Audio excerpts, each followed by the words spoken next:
দীর্ঘ ৪০ বছর পর কি অন্ধ বাবা তার হারানো সন্তানকে ফিরে পাবেন? ভাইদের সেই চরম বিশ্বাসঘাতকতার শেষ পরিণতি কি হয়েছিল? তীব্র দুর্ভিক্ষের সময় ইউসুফ আলাইহিসসালামের ভাইয়েরা খাবারের সন্ধানে মিশর এলে তিনি তাদের চিনে ফেলেন।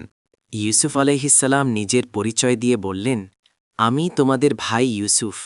ভাইয়েরা লজ্জিত হয়ে ক্ষমা চাইলে তিনি দয়া দেখিয়ে সবাইকে ক্ষমা করে দিলেন। ইউসুফ আলাইহিসসালাম তার ব্যবহৃত জামাটি ভাইদের দিয়ে বললেন, এটি আমার পিতার মুখে দিলেই তার দৃষ্টিশক্তি ফিরে আসবে।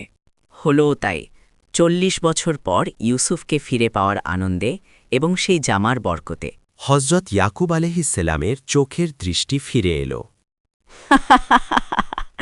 ৫০ বছর পর ইউসুফকে ফিরে পাওয়ার আনন্দে হজরত ইয়াকুব আলাইহিসসালাম হাসছেন। অবশেষে পুরো পরিবার মিশরে এসে ইউসুফ আলাইহিসসালামের সাথে মিলিত হল। এই কাহিনী আমাদের শেখায় সবর বা ধৈর্যের ফল সবসময় মিষ্টি হয়।